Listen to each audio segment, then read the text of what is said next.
What's going on, guys? This is Danny Summers with Intercept MMA. Thank you guys for tuning in. If you guys can, please hit like and subscribe. Also hit the notification bell. That way, anytime we're putting out new videos, new content, new fight breakdowns, you guys can see it first.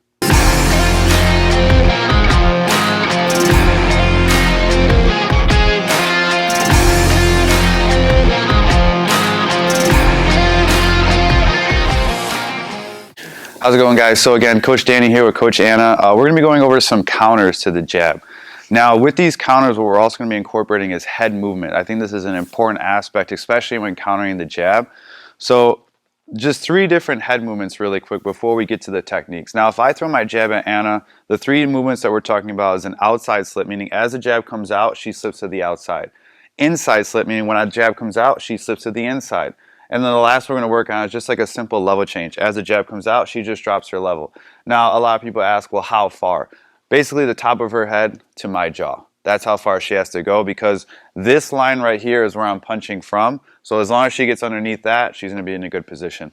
So the first one, when she's slipping to the outside, and the only thing I don't like about just slipping to the outside is if she just slips, now she's a little bit more vulnerable as she has a hard time to see this. So if she's countering, it puts her in a position where she could be offensive right away. So what we're going to call this is a split. So she's going to split the one. So as my jab comes out, her jab comes out. Only difference is her head is off center line, mine is still on center line. Right now, Anna's throwing to the chest. That's the way we drill it.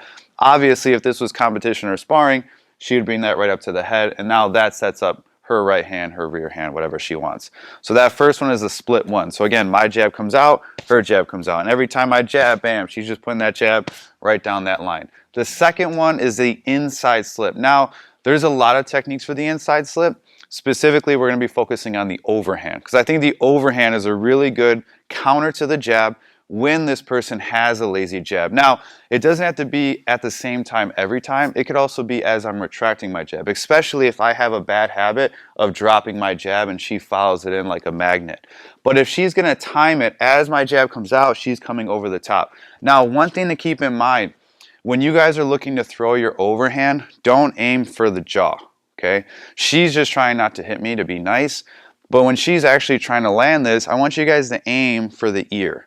Because if she aims for the ear in general and I start to lean back, she'll still catch me on the jaw. If she aims for the jaw and I lean back, now she falls short, her hand's in her pocket. So when I bring this jab out, she's looking to come over the top. And then she's looking to try to touch my temple. And obviously, if she falls a little short, she's still going to make a connection. So again, second one, inside slip, coming over the top of the overhand. The last one is the level change.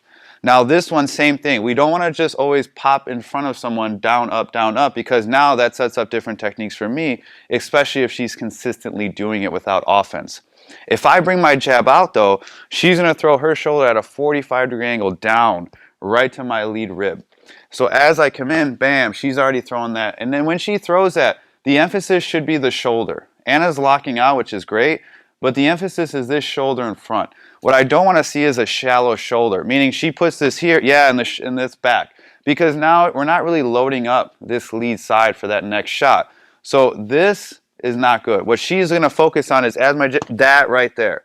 And you notice, even right now, her head's over her lead knee, which puts her in a position to load up this left hook. So once she touches my body, now she can start to come up with power on that lead side, having balance, having touched the body. So if we just did these from a separate angle really quick, first one, when I bring my jab out, she moves her head and throws her jab at the same time. And again, for drilling purposes, she's throwing at the chest. So that's the split.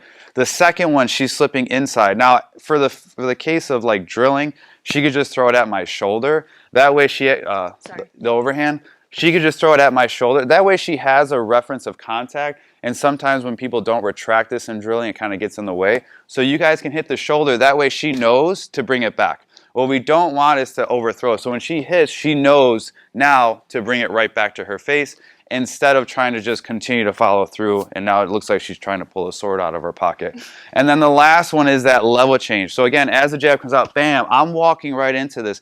And this reaction of my body, especially when she knows how to throw this properly, puts her in a position to really start firing that lead hand. Uppercut, hook, she can even go right back into a jab herself and get that jab working. So 3 counters to the jab, give it a try.